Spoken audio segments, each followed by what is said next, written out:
예, 감사합니다. 오늘은 방금 읽으셨던 사도행전 27장 27절에서 44절까지의 말씀으로 재난 속에서 바울은 이라는 제목으로 함께 말씀을 나누려고 합니다. 오늘 본문에서는 여러분 자연재해, 그러니까 자연 재난이 닥쳤을 때 나타나는 사람들의 모습이 그려집니다. 크게 두 가지 반응이 있는데요. 그 반응을 살펴보면서 예수 그리스도를 믿는 믿음의 사람들이 그 어떤 모습을 가져야 할지, 그 어떤 모습으로 행해야 할지를 생각해 보았으면 좋겠습니다. 본문은 바울과 그 여러 제수가 로마로 압송되는 과정에 있는 것이죠. 그 가이사라에서부터 배를 통해 로마로까지 이동하는 것입니다. 우리가 사도행전을 쭉 이어서 나누고 있기 때문에 잘 아시리라 믿습니다. 그런데 이제 항해 중에 그렇게 항해를 하던 중에 풍랑을 만나게 된 것이죠. 그러니까 오늘 본문에서 말하는 자연재해라는 것은 풍랑을 말하는 것입니다. 당시가 주후 59년 그 10월경으로 보고 있는데 그 지중해에서는 그 1년 중에 9월에서 10월까지의 항해가 너무 어려웠다고 합니다. 그리고 11월에서 다음에 3월까지는 아예 불가능했다고 하죠. 우리 지난주에 말씀인가요? 이 부분도 나누었습니다. 그래서 호송선이 미항이라는 곳에 도착했을 때 바울은 자신의 경험을 토대로 항해를 멈춰야 한다고 경고했었죠. 여러 번 그 선교 활동을 하면서 바울에게도 그 경험치가 축적되어 있을 거잖아요. 그래서 그걸 경험을 토대로 조언을 했는데 그 말을 안 들었다는 겁니다. 그 경고했는데 그 선장과 그 선주의 말을 더 신뢰해서 로마 백부장이 바울의 말을 안 듣고 항해를 그대로 진행시켰죠. 또 이제 그렇게밖에 할 수 없었던 이유가 이 미항이라는 곳에서는 겨울 나기가 적절하지 않았다고 합니다. 너무 추웠고 버틸 수가 없었다는 거죠. 그래서 다른 곳을 가기를 원했다는 겁니다. 결국 이제 바울의 말이 무시된 채 그 항해를 시작했는데 그 항해 중에 그 바울의 우려대로 유라굴로라는 그 광풍을 만나게 된 것이죠. 뭐 돌풍처럼 이렇게 회오르 가는 처럼 그런 미친 광풍이라고 그렇게 지난주에 표현했잖아요. 그 바울의 담배는 그렇게 이제 유라굴로 그 바람이 부는 대로 밀려 떠다닐 수밖에 없는 상황이 되어 버렸던 것이죠. PPT 한번 보실까요? 우리 지난주에 봤던 것인데요. 저기 유라굴로 광풍 저곳에서 이렇게 막 배가 표류를 하는 겁니다. 조정을 할 수 있는 게 아니고 인간들의 의지로 갈 수 있는 것이 아니라 바람의 부용대로 막 이렇게 표류를 하고 말았다는 거죠. 그렇게 저렇게 표류를 하면서 해도 별도 보지 못하고 배가 표류한 지 14일이 지나게 됩니다. 그때부터 이제 오늘 본문이 시작되는 거죠. 미항에서 지나서 저렇게 광풍을 만나 표류한 지 14일이 지났다는 겁니다. 우리 본문 27절, 28절 말씀을 같이 한번 보시도록 하겠습니다. 열나흘째 되는 날 밤에 우리가 아드리아 바다에서 이리저리 쫓겨가다가 자정쯤 되어 사공들이 어느 육지에 가까워지는 줄을 짐작하고 물을 재어보니 20길이 되고 조금 가다가 다치니 15길이라. 그 풍랑으로 배가 표류된 지 14일이 지나서야 육지와 이제 가까워지게 된 거예요. 14일이 지나서. 이때 이러한 사실을 가장 먼저 눈치챘던 사람들이 사공들이었습니다. 사공들. 여러분 이들은 바다에서 뱃일을 업으로 하는 사람들이잖아요. 그러니까 자신들이 여러 가지 경험으로 배가 육지와 가까워졌다는 사실을 알게 된 것입니다. 뭐 파도가 부딪히는 소리라든지 아니면 배가 지나갈 때 뭐 어떤 소리라든지 이런 것들을 통해 가지고 아니면 다른 것들을 통해 가지고 그 경험으로 어딘지는 모르겠지만 육지와 가까워졌구나 이렇게 한 거죠. 그리고 실제로 물의 깊이를 재어보니까 점점 얕아진 거예요. 처음에는 20길, 그 다음에는 15길.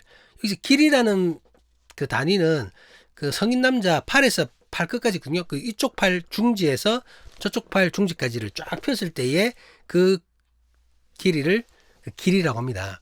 대체적으로 1.8m 정도로 보고 있거든요. 그러니까 뭐 20길이면 몇 미터고 뭐 15길이면 몇 미터인지 곱하기 해보면 아시잖아요. 어쨌든 짧아진 겁니다. 얕아진 거예요, 배가. 그렇기에 가까운 곳에 육지가 있다라는 사실을 더욱 확신하게 된 것이죠. 그래서 일단 배를 멈추려고 합니다. 본문 29절입니다. 암초에 걸릴까 하여 고물로 단 넷을 내리고 날이 새기를 고대하니라. 이제 물이 점점 얕아지고 있으니까 배가 바닥에 닿을 수도 있잖아요. 예. 지금 막 광풍에 막 휩쓸리고 있으니까 자기 의도치 않은 대로 가다 보니까 너무 얕은 데 가가지고 배가 그냥 바닥에 닿을 수도 있어요. 아니면 튀어나온 암초, 예. 얕아지니까 암초도 막 나오겠죠. 암초에 부딪힐 수도 있는 상황이라는 겁니다. 그래서 배 고물, 즉 배 꼬리 부분에 닷 4개를 내려서 일단 배를 최대한 멈춘 것입니다. 그렇게 날이 밝을 때까지 기다렸던 거죠. 지금 뭐 배에 이물이 나오고 배에 고물이 나오는데 제가 잠깐 이제 보여드리면은, 예. 자, 급하게 접었는데, 자, 여기 이제 배입니다. 예. 뭐 작은 종이배지만 설명을 위해서 잠깐 접었습니다. 예, 지금 보시면 여기 알렉산드리아라고 되어 있죠. 여기가 뱃머리예요. 예, 여기가 배 쪽입니다. 이 배 쪽이 이물입니다. 이물. 이거 용어예요. 그리고 이 배꼬리 쪽이 고물입니다. 고물. 예, 이물이고 고물입니다. 닷은 아시죠? 배를 고정시키기 위해서 쇳덩이를 다는 거잖아요. 도천, 바람을 받기 위해서 다는 그 천이고. 예, 근데 이 꼬리 부분에 닷을 내렸다는 겁니다. 닷을. 예. 조금 이상하죠? 여러분 대부분 보면은 닷은 앞부분에 내잖아요. 이 이물 부분에, 뱃머리에 닷을 내는데 지금 오늘 본문에서는 꼬리 부분에 닷을 4개나 내렸다고 합니다. 왜 그랬을까요? 그것은 지금 이 배가 지금 광풍에 지금 막 흔들리고 있기 때문이에요. 이거 사람들이 조정을 못한 채 바람이 해서 흘러가고 있는데, 만약에 여러분 지금 이쪽으로 막 흘러가고 있거든요. 뱃머리로 흘러가고 있는데 여기다가 닷을 내렸다고 합시다. 어떻게 될까요? 앞부분에 무거워가지고 앞부분에 고정이 돼서 어떻게 될까요? 바람이 불어가지고 이렇게 되겠죠. 이해되시나요? 이렇게 닷을 내려버리면은, 죄송합니다. 닷을 내려버리면 이것을 멈춰지면 배가 이렇게 가다가 앞이 무거우니까 바람이 해서 이렇게 돌아가 버린다는 겁니다. 그럼 돌아가는 과정에서 자빠질 수도 있고, 예? 이 배 안에서 흔들려가지고 어떤 여러 가지 상황이 일어날 수 있다는 겁니다. 그러니까 이렇게 흘러가고 있을 때에 뒤에다가 배꼬리에다가 닷을 내린 거예요. 그럼 가다가 이렇게, 예, 그냥 멈추겠죠. 이렇게 흔들릴 수는 있어도 이렇게 흔들리는 일은 없을 것 아닙니까? 180도로, 배가 180도로 뒤집어지면서 일어날 수 있는 그런 피해를 받기 위해서 배꼬리, 고물에다가 닷을 내렸다는 겁니다. 이해되시죠? 예, 그 부분이 이해되십니다. 그래서 이제 배가 이제 뒤에서 이렇게 잡아당기고 있는 상황에서 브레이크 역할을 하게 되는 거죠. 예, 그렇게 어쨌든 되겠습니다. 그런데 이제 그렇게 배를 최대한 멈추려고 하고 있고, 뭐 속도를 늦추려고 그렇게 하고 있는데, 그런데 이제 배가 멈춘 상황에서 어처구니 없는 일이 발생하게 돼요. 아까 보신 것처럼 이렇게 배가 멈춰 있는데 이제 뭐 이렇게 조금 흔들리면서 앞으로 나가지 못하고 있겠죠. 근데 그런 상황에서 어처구니 없는 상황이 벌어진 겁니다. 우리 본문 30절에서 32절까지 한번 보시도록 하겠습니다. 사공들이 도망가고자 하여 이물에서 닻을 내리는 채 하고 거룻배를 바다에 내려놓거늘 바울이 백부장과 군인들에게 이르되 이 사람들이 배에 있지 아니하면 너희가 구원을 얻지 못하리라 하니 이에 군인들이 거룻줄을 끊어 떼어 버리니라. 여러분, 육지와 가까워졌다는 사실을 아까 가장 먼저 안 사람이 누구라고 했나요? 사공들이라고 했잖아요. 배에서 일하는 사람들입니다. 네, 선원들이에요. 그런데 이 사람들이 자기들만 살겠다고 배에서 도망가기를 시도하는 겁니다. 배에 닻을 내린 척하면서 지금 닻을 뒷부분에 배꼬리에 냈잖아요. 근데 이제 앞에도 닻을 내리는 척하면서 거룻배를 바다에 내려놓았다는 거죠. 풀어서 내려놓은 거예요. 거룻배는 지난주에 말씀드렸죠. 구명정. 예. 그 뱃머리에 매달려 있었던 그 거룻배 구명정을 바다로 내려놨다는 거예요. 자기들만 살려고. 사람들의 시선이 없을 때에 지금 정신없으니까 이 사람들 앞에 가서 닻을 내리는 척하면서 거룻배를 내리는 걸 다른 사람들은 눈치를 못 챈 거예요. 그래서 더욱 시선이 분산될 때에 그것하고 자기들끼리 탈출하겠다라고 생각을 하고 있다는 겁니다. 선원들이, 이 배의 선원들이,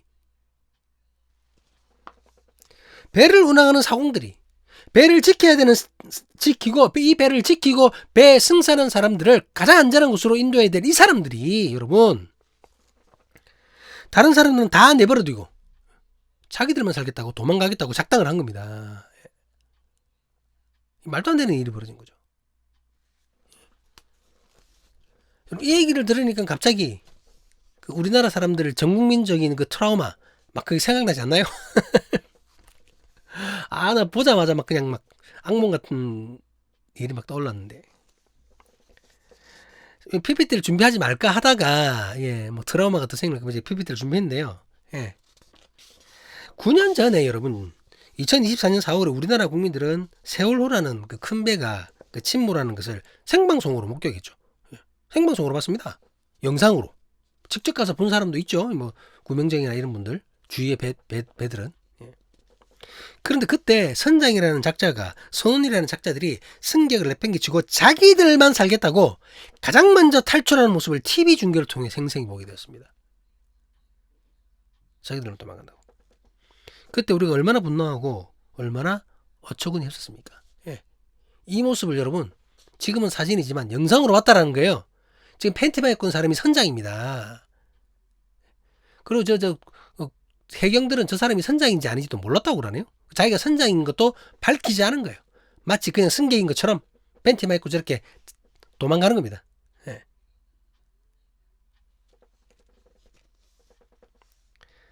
말도 안 되는 상황이 벌어졌는데 세월호 선장과 승무원들은 당연히 체포가 되었죠? 체포가 되었습니다, 여러분. 지 목숨 살겠다고 도망 나왔지만 자기 의무를 하지 않은 거예요. 당시 검사는 그 선장에게 살인죄를 적용했습니다. 살인죄를 적용해가지고 사형을 구형했었거든요. 근데 이제 결국 뭐 고등법원, 대법원까지 가면서 대법원에서는 이제 무기징역으로 형이 확정되었어요. 근데 이제 무기징역이 어떻게 확정됐냐면 부작위에 의한 살인죄를 인정한 거죠. 그러니까 검사가 구형했던 것처럼 그냥 자기적인 살인죄가 아니라 부작위에 의한 살인죄를 적용을 한 겁니다. 부작위에 의한 살인죄가 뭐냐면은 그 위험의 발생을 방지할 의무가 있는 사람이 그것을 하지 않으므로 사람이 사망에 이르렀을 때 적용하는 범죄라는 겁니다. 그러니까 자기가 해야 될 일이 있는데 그것을 했으면 사람이 안 죽었을 건데 그걸 안 한 것 때문에 사람이 죽었다는 얘기입니다. 예. 선장이 적극적으로 여러분 그 승객들의 안전을 도모하지 않고 치만 먼저 도망갔기 때문에 그렇게 하지 않았기 때문에 승객들이 죽었다는 거예요. 해야 할 일을 하지 않았기 때문에 승객이 죽었다는 겁니다. 승객들을 먼저 대피시키고 살려야 할 위치에 있는 선장이 그 일을 하지 않고 지 먼저 도망갔다는 겁니다. 그래서 부작위에 의한 살인죄잖아요. 어쨌든 간에. 그게 적용이 된 거예요. 그것처럼 엄청난 잘못입니다. 지금 선원들이 먼저 도망갔다는 거는. 바울이 탐배에서 이런 일이 벌어졌다는 겁니다. 바울이 탐배에서. 물론 이제 당시의 사공들을 오늘날 여객선의 승무원들과 절대적 기준으로 비교할 수는 없겠죠. 그렇게 비교할 수는 없습니다.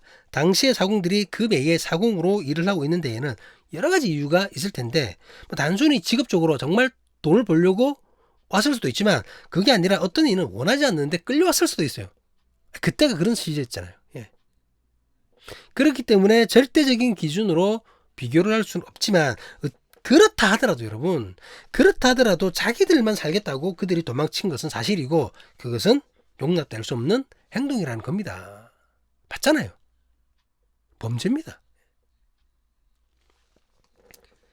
그런데 이제 바울이 이 사실을 눈치채게 되죠. 그래서 사공들이 탈출하려는 것을 백부장과 군인들에게 알립니다. 이것은 단순한 고자질이 아니에요, 여러분.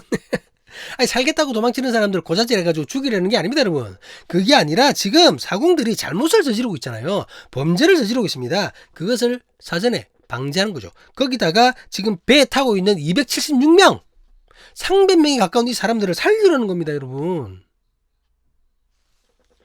육지에 가까워졌다고 하지만 여전히 풍랑은 거세거든요. 이때 사공들마저도 없어진다면 어떻게 될까요? 그야말로 절체절명의 위기가 되는 겁니다, 여러분.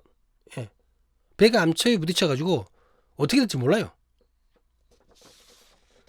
사공들은 자기들만 살겠다고 도망치려 했지만 바울은 어떻게 해서든지 배에 있는 모든 사람들을 살리려고 했던 것입니다. 그래서 예? 뭐 내부 고발, 예? 뭐 공익 고발, 뭐 이런 걸 한 거죠. 바울의 말을 들은 로마 군인들은 거룻배줄을 끊어버리고 떼어버렸습니다. 아마도 이 바다에 띄어버린 이 배를 다시 들어올리기가 여의치 않은 상황이었던 것 같아요. 그래서 배를 끊어버린 거죠. 어떻게 보면 마지막 생명줄인데 그것을 끊어버린 겁니다. 도망가는 사람은 그 선원들이 도망가지 못하게 하려고. 어느덧 밤이 지나고 날이 밝아오기 시작했습니다. 이때 바울은 본격적으로 육지에 오를 준비를 합니다. 본문 33절에서 35절까지 말씀입니다. 날이 새어가매 바울이 여러 사람에게 음식 먹기를 권하여 이르되 너희가 기다리며 먹지 못하고 줄인 지가 오늘까지 열나흘인즉 음식 먹기를 권하노니 이것이 너희의 구원을 위한 것이요 너희 중 머리카락 하나도 잃을 자가 없으리라 하고 떡을 가져다가 모든 사람 앞에서 하나님께 축사하고 떼어 먹기를 시작하매 그 사람들이 풍랑에 시달려 제대로 먹지 못한 것이 14일이 되었다는 거예요. 근데 여러분 이것은 뭐 음식이 없어서 아예 먹지 못했다는 말이 아니죠. 음식이 있잖아요. 뭐 멀미 때문에 아니면 걱정이 되어서 아니면 너무 막 위험하니까 음식을 제대로 놓고 먹지 못해서 뭐 이런 상황에서 제대로 먹지 못한 게 14일이 됐다는 겁니다. 어쨌든 이제 바울은 이들에게 배불리 먹으라고 합니다. 든든히 먹어서 언제라도 육지로 오를 준비를 하라는 것이죠. 그러면서 그 말을 하면서 자신이 먼저 음식을 먹어요. 하나님께 축사를 하고 사람들은 바울의 확신에 찬 말과 모습을 보게 된 것이죠. 아 이제 우리 올라갈 거다. 근데 밥 먹어야 돼. 바울은 이미 사람들에게 충분히 신뢰를 쌓아왔습니다. 그렇잖아요. 지난주 말씀부터 계속해서 신뢰를 쌓아왔었죠. 그렇게 사람들은 바울의 말을 듣고 그와 함께 음식을 먹게 되었습니다. 본문 36절에서 38절까지 말씀입니다. 그들도 다 안심하고 받아 먹으니 배에 있는 우리의 수는 전부 276명이더라. 배부르게 먹고 밀을 바다에 버려 배를 가볍게 하였더니 그 사람들이 음식을 먹은 것은 허기를 채우고 힘을 비축하기 위해서입니다. 이제 육지로 올라가야 되잖아요. 그러면서 배불리 먹고 남은 음식을 버림으로 이 배를 더 가볍게 하려는 거죠. 지난주에 보면 벌써 배에서 쓰는 기구도 버리고 자기들 짐도 버리고 막 했잖아요. 음식만 남겨놓고 먹고는 살아야 되니까. 근데 이제는 배불리 먹고 나머지 음식을 다 버리는 겁니다. 이게 무슨 말입니까 여러분? 마지막 승부수를 던진 거예요. 육지로 올라가 살든가 아니면 그냥 죽는 거죠. 바울 같은 경우는 확신이 있었기 때문에 이렇게 한 거죠. 본격적인 탈출이 곧 진행될 것임을 알게 해주는 부분입니다. 날이 완전히 밝아지고 드디어 육지가 보입니다. 그리고 배를 정박할 수 있는 항만도 보였던 것이죠. 그 항만을 목표로 하여 그곳에 배를 대려고 하였습니다. 본문 39절에서 41절까지 말씀입니다. 날이 새매 어느 땅인지 알지 못하나 경사진 해안으로 된 항만이 눈에 띄거늘 배를 거기에 들여다 댈 수 있는가 의논한 후에 닻을 끊어 바다에 버리는 동시에 키를 풀어 늦추고 돛을 달고 바람에 맞추어 해안을 향하여 들어가다가 두 물이 합하여 흐르는 곳을 만나 배를 걸매 이 물은 부딪혀 움직일 수 없이 붓고 고물은 큰 물결에 깨어져 가니 거룻배를 모두 버렸잖아요. 구명정을 이미 버렸습니다. 사공들 때문에. 그래서 배의 본체가 항만으로 가야 되는 거죠. 그래서 그것을 시도했습니다. 그런데 하필 두 물이 합하여 흐르는 곳에 이 말이 뭐냐면은 이쪽으로 흐르는 물 저쪽으로 흐르는 물이 같이 흐르는 물이죠. 그러니까 예를 들어 뭐 강이 있고 바다가 있으면 강과 바다가 만나는 지점. 만약에 그 지점은 어떨까요? 어떻게 되겠습니까? 그곳에는 사구 즉 모래톱이 형성될 수밖에 없다는 겁니다. 이게 무슨 말이냐면 저쪽에서 흐르는 물은 물이 흐르면서 그냥 흐르는 것이 아니라 바닥을 쓸고 벽을 쓸면서 모래라든지 여러 가지 이물질을 들고 이렇게 흘러오잖아요. 이쪽에서 흐르는 것은 또 여기 있는 이물질을 흘러갑니다. 그럼 양쪽에서 이물질을 여러 가지 모래나 이런 것들을 머금고 흐르던 물들이 만나니까 어떻게 될까요? 거기에 모래가 쌓이는 거예요. 중간에 쌓이는 겁니다. 그게 사구이고 우리나라 말로 모래톱이라는 겁니다. 그럼 제가 영상을 준비 못했네요. 많이 보셨잖아요. 바다에 있는데 갑자기 어느 한 부분만 모래가 뚝 튀어나왔다든지 뭐 강에 물이 막 흐르는데 저 중간에만 뭐가 이렇게 물처럼 딱 튀어나왔다든지 그게 사구고 모래톱입니다. 그 부분만. 그런데 거기 하필이면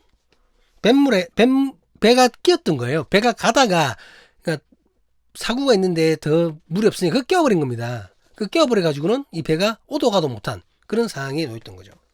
뱃머리는 모래톱에 부딪혔고 꼬리는 점점 더 깨어지게 됐던 것이죠. 바람에 불어가지고 아까 말씀드렸죠. 이물이 뱃머리고 고물이 배꼬리인데 그 이물이 뭐라고 돼 있나요? 이물이 부딪혀 움직일 수 없다. 뱃머리가 처박혔다는 거죠.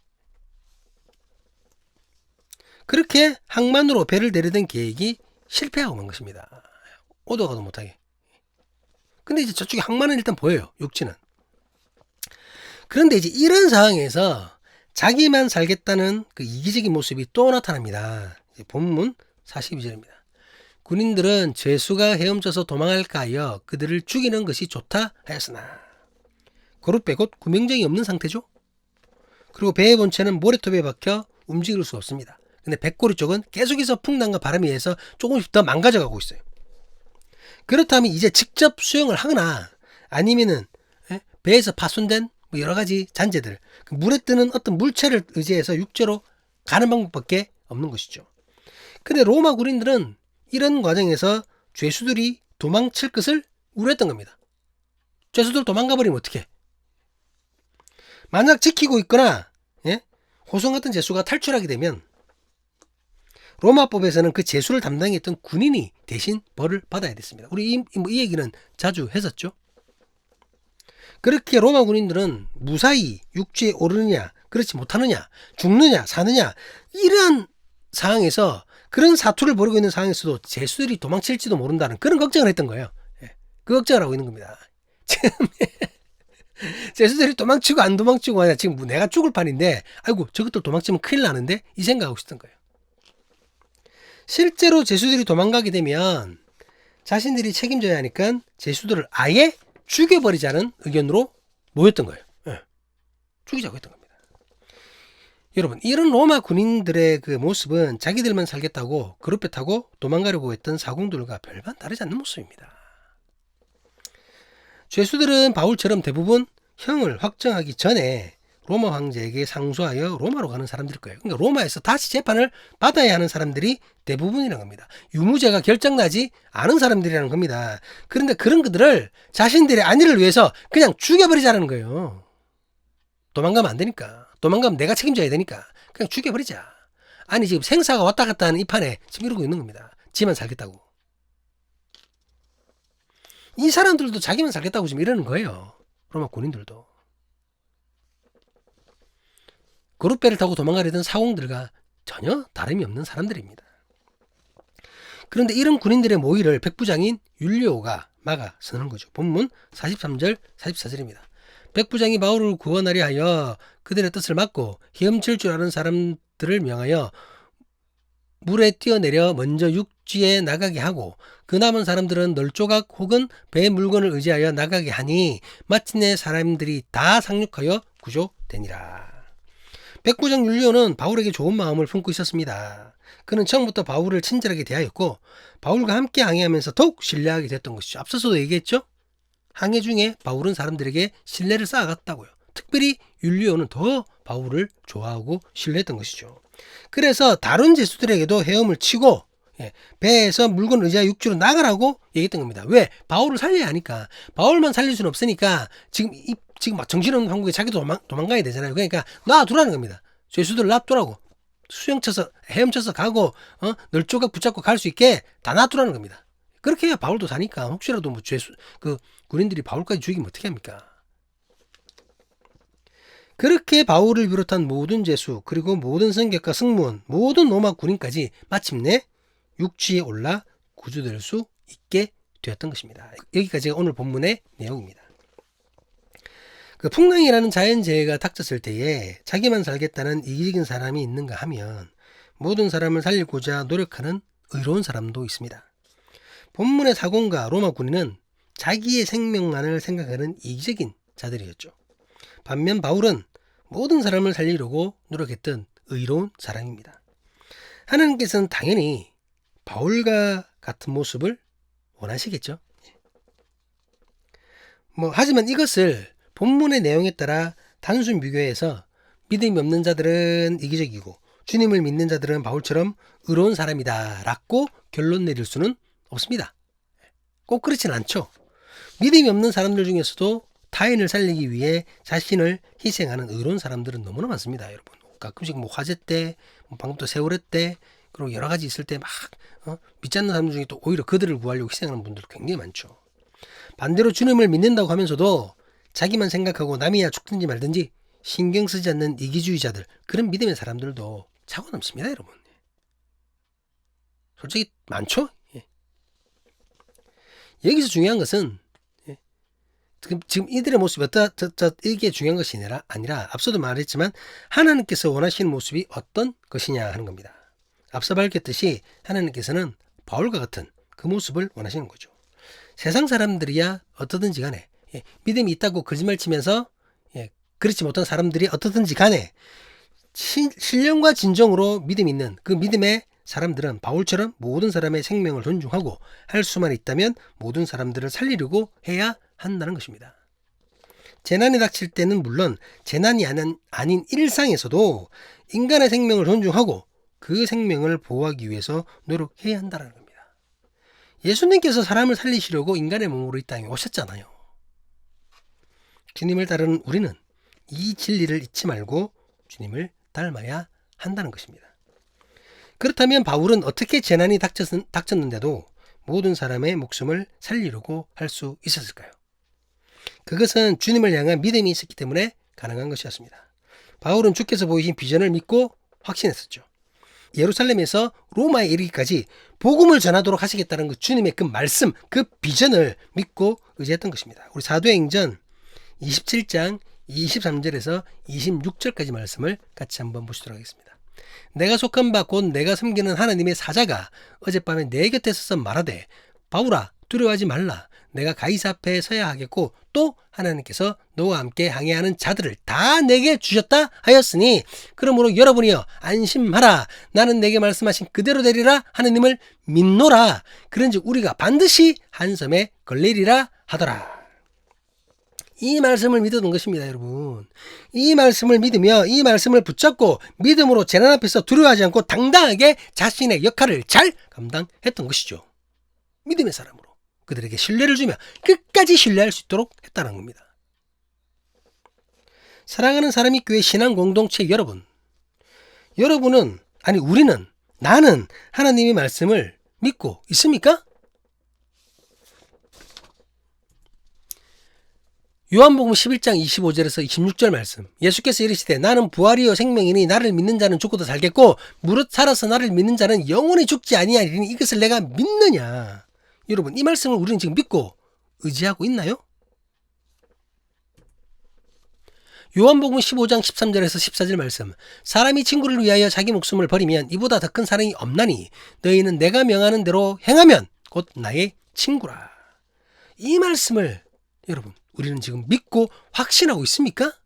이 말씀을 믿는 사람처럼 살아가고 있나요? 부활하신 주를 향한 믿음으로 친구를 위해 목숨을 부를 수 있는 우리이기를 주님의 이름으로 간절히 기도합니다. 생명 되신 주를 향한 믿음으로 사람을 위해 나를 희생할 수 있는 우리이기를 주님의 이름으로 간절히 기도합니다. 날 위해 죽으신 주님을 믿으며 나 또한 주님을 위해 죽을 수 있기를, 그런 내가 될 수 있기를, 사람이 교회 신앙 공동체가 될 수 있기를 오늘도 신령과 진정으로 예배하고 있는 세상의 모든 예배자들이 될 수 있기를 주님의 이름으로 간절히 간구합니다. 기도하시겠습니다.